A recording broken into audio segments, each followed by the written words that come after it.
आज की टॉपिक है ढोल गंवार शूद्र पशु नारी सकल ताड़ना के अधिकारी। ढोल गंवार शूद्र पशु नारी 5 लोगों के बारे में लिखा है कि सकल ताड़ना के अधिकारी। यहाँ ताड़ना शब्द का अर्थ पांचों में एक ही प्रकार का नहीं होगा।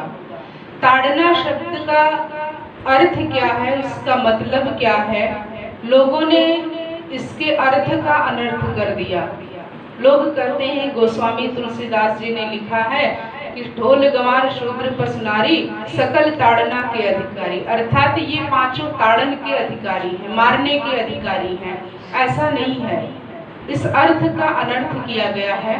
गोस्वामी तुलसीदास जी ने किसी को भी गलत नहीं लिखा है, किसी के लिए गलत नहीं लिखा है, लेकिन लोगों ने गलत शब्द का अर्थ निकाल लिया है।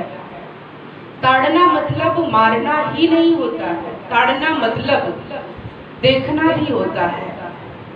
आप सभी जानते हैं, एक उदाहरण दिया गया है कि कनक कनक ते 100 गुनी माँ दक्षता अधिकार, या पाए बौराए जग या खाए बौराए। एक कनक मतलब धतूरा होता है और एक कनक का मतलब सोना होता है। अर्थ एक है पर शब्द एक है पर अर्थ अलग अलग है। एक कनक मतलब धतूरा हुआ, एक कनक मतलब सोना हुआ। आप अंग्रेजी में एक उदाहरण देखेंगे कि रिंग कहते हैं। रिंग मतलब अंगूठी भी होता है और रिंग मतलब घंटी बजना भी होता है। शब्द एक है पर अर्थ अलग अलग है। मेरे भाइयों और बहनों, यदि शास्त्रों के वास्तविक अर्थ को जानना है तो भारत की भाषाओं को जानना अति आवश्यक है। तो कहा गया है, भारत के लिए ही एक कहावत कही जाती है, हिंदुस्तान के लिए ही एक कहावत कही जाती है कि कोस कोस में पानी बदले 4 कोस में वाणी। आप एक कोस पे जाएंगे तो आपको पानी बदला हुआ मिलेगा। लोग कहते हैं नाना के यहाँ गए पानी बदल गया, जुकाम हुआ, लेकिन ऐसा भारत में ही कहा गया, हिंदुस्तान में ही कहा गया है 4 कोस में वाणी। यहाँ पर आप 2 किलोमीटर, 4 किलोमीटर, 10 किलोमीटर के अंदर में ही आपको वाणी की जो भाषाएं हैं वो परिवर्तन मिलेंगे। एक प्रदेश में अनेकों प्रकार की भाषाएं बोली जाती है और एक प्रदेश में तो अनेक प्रकार की भाषाएं हैं, लेकिन देश में कितनी प्रकार की भाषाएं हैं, जैसे राजस्थानी है, गुजराती है, मलयालम है, तमिल है, पंजाबी है, मराठी है, हिंदी है, इत्यादि भाषाओं को जब आप जान पाएंगे तब किसी शब्द का अर्थ कर पाएंगे। तो गोस्वामी तुलसीदास जी को सभी भाषाओं का ज्ञान था, सभी भाषाओं की नॉलेज थी। गोस्वामी तुलसीदास जी ने पहले पूरे देश का भ्रमण किया, फिर रामचरितमानस की रचना की, जिसमें से ये दोहा, ये चौपाई ली गई है कि ढोल गंवार शूद्र पशु नारी सकल ताड़ना के अधिकारी। इसमें जो ताड़ना शब्द आया है, जिसका अर्थ मारने से नहीं लिया गया, देखने का है, जो मध्य प्रदेश की भाषा है। मध्य प्रदेश में आप चले जाइए, एक जगह सागर है, भोपाल है, दमोह है, वहां पर इस शब्द का, ताड़न शब्द का बहुत प्रयोग होता है। ताड़ लिया मतलब किसी ने देख लिया। कोई भी व्यक्ति थोड़ी देर किसी को देख लेता है तो यहाँ तो कहते हैं अरे बहुत गौर से देख लिया, लेकिन जब आप सागर, भोपाल, दमोह जाएंगे तो वहां पर कोई किसी को देखता है तो कहते हैं फलाने ने ताड़ लिया, अर्थात इसने देख लिया। अब आती है सबसे पहले बात ढोल की। ढोल बजते बजते अपने सुर से उतर जाती है, तो जो ढोल बजाने वाला है वो उसे देखता है कि सुर से अगर उतर गई तो उसे ढोल को चढ़ाना पड़ता है। वो सिर्फ पीटता रहे तो धीरे धीरे ढप ढप की आवाज आएगी, वो अपने सुर और लय से उतर जाएगी। अब उसके बाद है गंवार। गंवार अर्थ विवेकहीन से लिया गया। गंवार ऐसा नहीं कि कोई गांव में रहने वाला है, कोई पढ़ा लिखा नहीं, वही विवेकहीन है, नहीं, ऐसा नहीं है। गंवार का अर्थ ही है विवेकहीन। इनको भी देखना पड़ता है, कि कहीं ये गलत तो नहीं कर रहा है। जैसे एक शराबी शराब के नशे में गलत करता है तो लोग उसको सुला देते हैं कि गलत ना करे। तो इसीलिए विवेकहीन व्यक्ति को, बुद्धिहीन व्यक्ति को भी देखना पड़ता है कि कहीं वो गलत तो नहीं कर रहा है।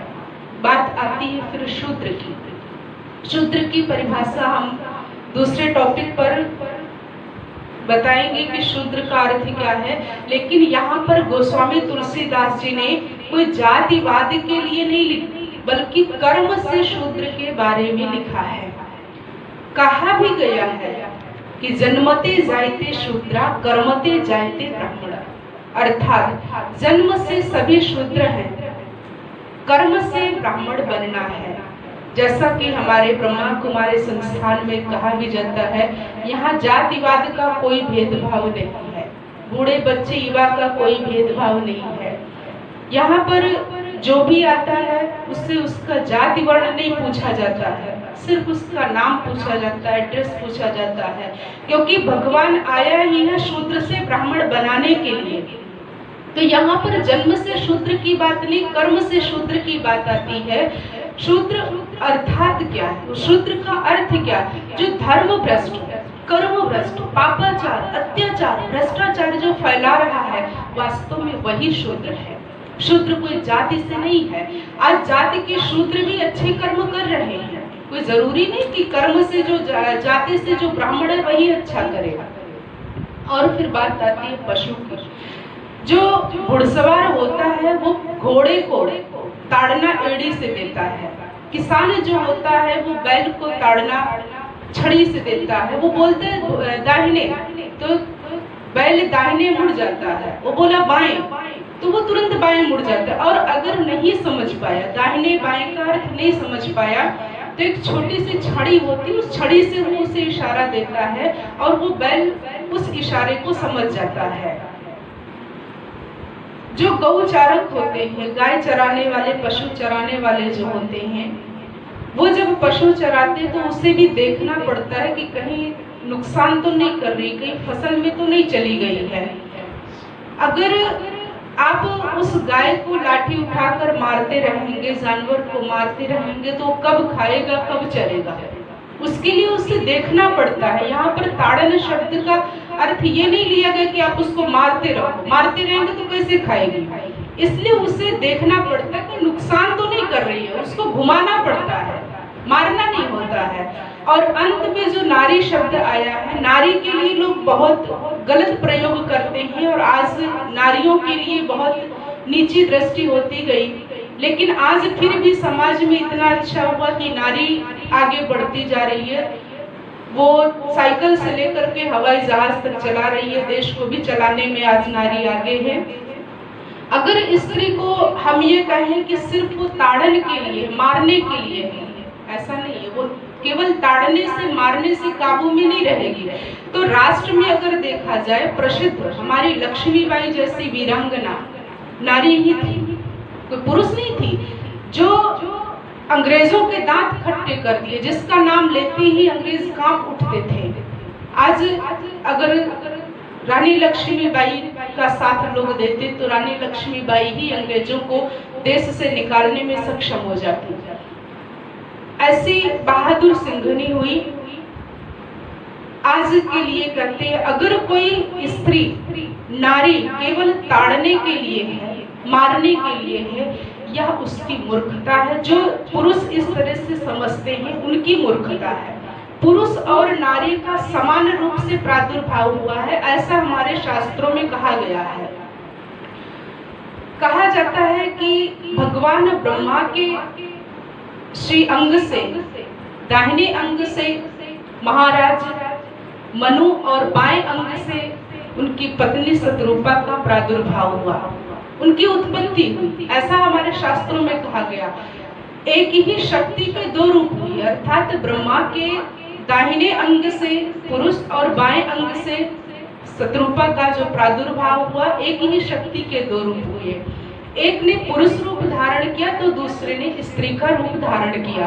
अब यहाँ पर विचार जो है, नारी के ऊपर ताड़न शब्द का जो प्रयोग है, जैसे ताड़न का अर्थ जो हमने आपको देखना बताया है, तो देखने का जो अर्थ है, आप यदि आगे आगे चल रहे हैं और आपने अपनी दृष्टि चूक कर दी, आपकी बहन, आपकी बेटी, आपकी पत्नी, आपकी माँ आपके पीछे चल रही है, आपने दृष्टि चूक कर दी, तो उस पर कोई भी कुदृष्टि वाला हमला कर सकता है और फिर आप उसमें कुछ नहीं कर सकते। इसीलिए कहा गया कि वो रत्न है, 14 रत्नों में एक स्त्री रत्न कहा गया है। और स्त्री रत्न को कहते भी हैं कि जो माँ है, बेटी है, बहन है, वो मणि के समान है, इसलिए उसे सोने की डिब्बी में रखा जाता है। हीरे के समान है, इसलिए सोने की डिब्बी में रखा जाता है, तभी उसकी सेफ्टी है, तभी उसका बचाव कर सकते हैं। आज कहा गया कि जब भगवान श्री रामचंद्र जी जब वनवास जा रहे थे, तो सबसे पहले रामचंद्र जी ने सीता जी को नाव में चढ़ाया और बाद में फिर चढ़े। इसीलिए कहा भी गया है कि सिए चढ़ाई चढ़े रघुराई, अर्थात रामचंद्र जी ने पहले सीता जी को नाव में चढ़ाया। रामचंद्र जी ने भी सीता जी के ऊपर दृष्टि रखी, तो आप सभी भी स्त्री के ऊपर दृष्टि रखो। किस भाव की दृष्टि रखें? दृष्टि रखना तो सही है, लेकिन किस भाव की दृष्टि रखा जाए? अगर हम इस भाव की दृष्टि रखें कि वह हमारे घर में एक रत्न की तरह है, एक हीरे की तरह है, कहीं ऐसा ना हो जाए कि वो रत्न पर कोई कुदृष्टि डालते, क्योंकि जो हीरा होता है ना, हीरे की चमक दूर तक होती है और उसको ही लोग अगर घर में पहुंच जाए तो चोरी करने के लोग उसके पीछे पीछे चलते हैं। अगर किसी ने हीरे की अंगूठी पहन ली तो लोग उसके पीछे पीछे चलते हैं। तो अगर कुदृष्टि चूक हो गई, उस पर कोई हमला कर दिया, तो उसका भी नुकसान होगा और साथ ही साथ परिवार का भी हनन हो जाता है, परिवार की भी का भी जो सम्मान होता है वो नष्ट होता है। इसलिए कहा गया कि बहन, माँ, बेटी, पत्नी के ऊपर एक दृष्टि रखा जाए। जो पाणी ग्रहण का संस्कार होता है, उस संस्कार में जिसको कन्यादान कहा गया है, अगले टॉपिक में हम बताएंगे कि कन्या का दान नहीं होता है, कन्या आदान होता है। कहा गया कि पाणी ग्रहण के संस्कार के समय रक्षा सूत्र बताया जाता है, उसमें कहते हैं कि ये अब आपको समर्पित है, अब आप इसकी रक्षा कीजिए। ये नहीं कहा गया आप इसको ले जाइए, मारिए, काटिए, पीटिए, इसके लिए नहीं कहा गया, उसकी रक्षा के लिए कहा गया।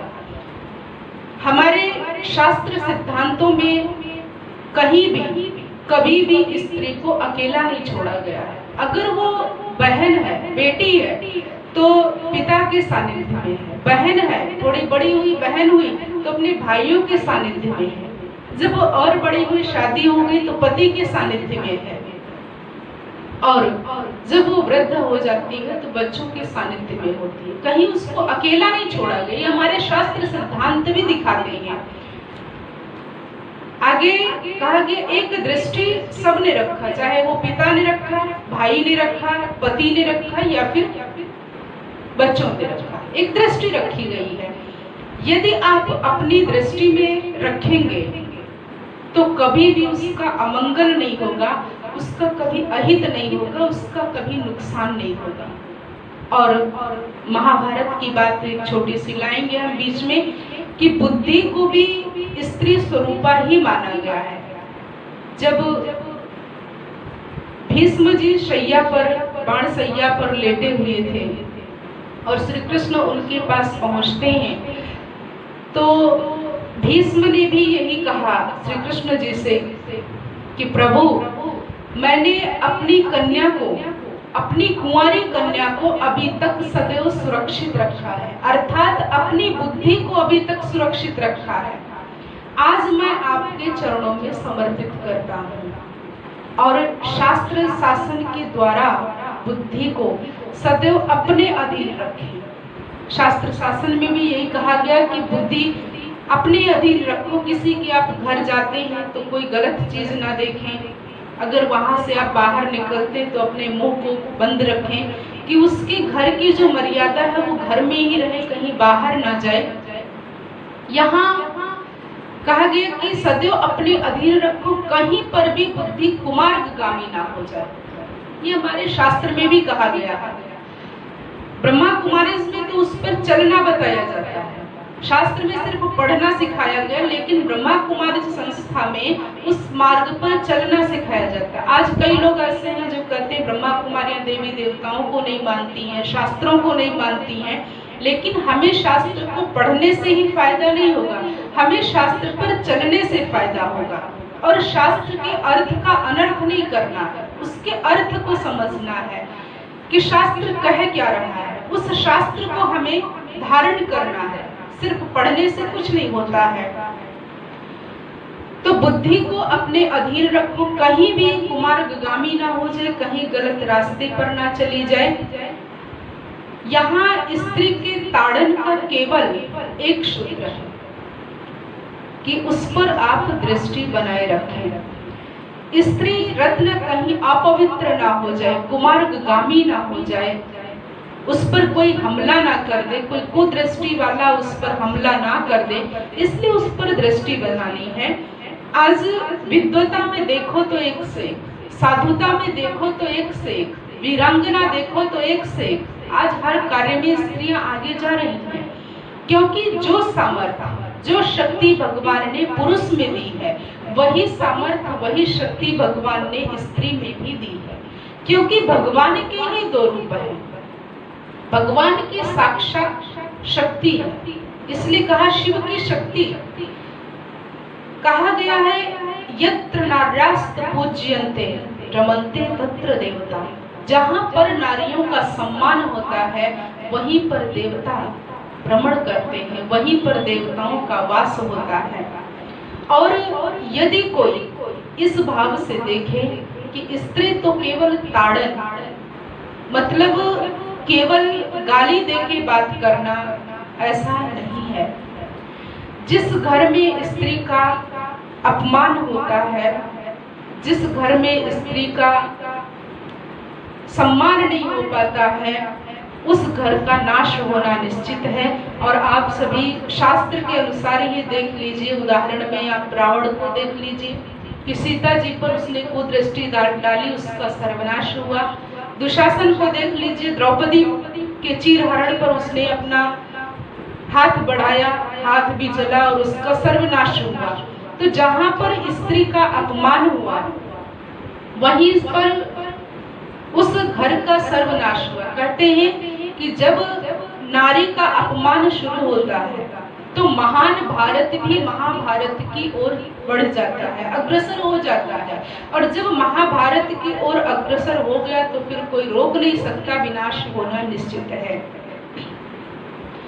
अब ताड़न शब्द का अर्थ आप देखने से नहीं, यदि मारने से लेंगे, मारने से करेंगे तो उसका अर्थ ही बदल जाएगा, उसका अर्थ फिर अनर्थ हो जाएगा। आप गुरु परंपरा से पढ़ेंगे नहीं, अगर समझेंगे नहीं, तो आप सही अर्थ नहीं कर पाएंगे। हम एक छोटी सी कहानी के माध्यम से आपको बताएंगे कि सही अर्थ क्या होता है। एक राजा थे, वो राजा माड़ पिया करते थे। माड़ तो आप सभी जानते ही होंगे, जब माताएं चावल पकाती हैं, चावल उबलने लगता है, चावल का पानी गाढ़ा होता है तो लोग उसको निकालते हैं, उसको माड़ कहते हैं। तो वो माड़, एक माता थी, तो वो जब तैयार हुआ माड़, तो अपने बेटे से कहती है, बेटा जाओ पिताजी को बुला लाओ। तो बेटा जब पिताजी को बुलाने जाता है, राजा को बुलाने जाता है, तो जब वो सभा में पहुंचा तो पिताजी अपने मंत्रियों के साथ बैठे हुए थे, चर्चाएं चल रही थी। तो माँ ने जब बेटे से बोल दिया तो बेटा गया, और जब चर्चाएं चल रही थी तो फिर बेटे ने पिताजी से कहा, पिताजी अगर हम सीधा पिताजी से बोल देते हैं कि माड़ पी लो चल करके, तो पिताजी को भी बुरा लगेगा और लोग यहाँ उनके बारे में क्या क्या बातें उठाएंगे, इतना बड़ा राजा होकर के वो माड़ पीता है। तो बेटे ने सोचा, पिताजी से मैं ये नहीं कहता हूँ, मैं थोड़ा बुद्धि लगाता हूँ। और बेटे ने थोड़ी सी बुद्धि लगाई। बेटे ने कहा, पिताजी धानुपुर से मांडू आया, जल्दी चलकर मिल लो, नहीं तो शीतलपुर को चला जाएगा। राजा जी ने जब बात सुनी, पिता ने जब बात सुनी, तो उन्हें अपने बेटे पर गर्व हुआ, उन्हें बात अच्छी लगी और पिताजी उठे, माड़ पीने के लिए चले गए। अर्थात जो धानुपुर से मांडू आया, धान के चावल का जो माड़ निकला, जल्दी चल के मिल लो अर्थात पी लो, नहीं तो शीतलपुर को चला जाएगा अर्थात ठंडा हो जाएगा। राजा गया, माड़ पी करके वापस आ गया। अब जितने मंत्री राजा के साथ बैठे थे, सबने अपनी अपनी बुद्धि लगानी शुरू की। किसी ने पूछा, ये शीतलपुर कहाँ है? तो कहा भैया होगा कहीं ये धानुपुर कहाँ है? धानुपुर से मांडू आया है, ये मांडू कौन है? धानुपुर कहाँ है? तो ये अनेक प्रकार की बुद्धि लगाते रहे, लेकिन जो वास्तविक अर्थ था वो सिर्फ राजा समझ पाया। अनेक प्रकार की बातें उठी कि कोई जरूरी बात रही होगी, मिलना रहा होगा, नहीं शीतलपुर को चला जाएगा, इसलिए जल्दी चल करके मिल ले। तो जो वास्तविक अर्थ था वो राजा समझा और राजा गया, मांड पी करके आ गया, लेकिन अपनी अपनी बुद्धि के अनुसार लोग अर्थ लगाते रहे। तो जो शास्त्रों को गुरु परंपरा से पढ़ेगा वही शास्त्रों का सही अर्थ कर पाएगा, और यदि शास्त्रों को गुरु परंपरा से नहीं पढ़ेगा तो शास्त्रों का गलत अर्थ हो जाएगा और आप सब भी गलत परिभाषाएं करने लगेंगे, गलत बातें करने लगेंगे। हमें उसकी वास्तविकता को समझना है, हमें उसकी सच्चाई को समझना है। लास्ट में आपको कहना चाहेंगे कि कहा भी गया है कि साधु ऐसा चाहिए जैसा सूप सुहाए, सार सार को कह रखे थोथा देव गाय। सज्जनों, हमारे प्रिय भाइयों और बहनों, आपसे यही अनुरोध है कि आप शास्त्र के सही अर्थ को समझें, उसके अर्थ का अनर्थ न करें। और आप अगर शास्त्र के सही अर्थ को नहीं समझ सकेंगे तो आप गलत अर्थ निकालते रहेंगे और गलत मार्ग पर चलते रहेंगे। आपसे एक ही रिक्वेस्ट है कि आप अपने नजदीकी ब्रह्मा कुमारी संस्थान में जाकर के 7 डेज का कोर्स कीजिए और वहां पर आप अपने सभी शास्त्रों के जितने भी आपके अर्थ होंगे वो शाब्दिक अर्थ आपको बताए जाएंगे, सही अर्थ आपको बताए जाएंगे। ऐसा नहीं है कि ब्रह्मा कुमारी शास्त्र को मानती नहीं है, लेकिन ब्रह्मा कुमारी संस्था आपको शास्त्र पर चलना सिखाती है। ओम शांति। एक तेरा साथ हमको दो जहां से प्यारा है, तू है तो हर सहारा है। ना मिले संसार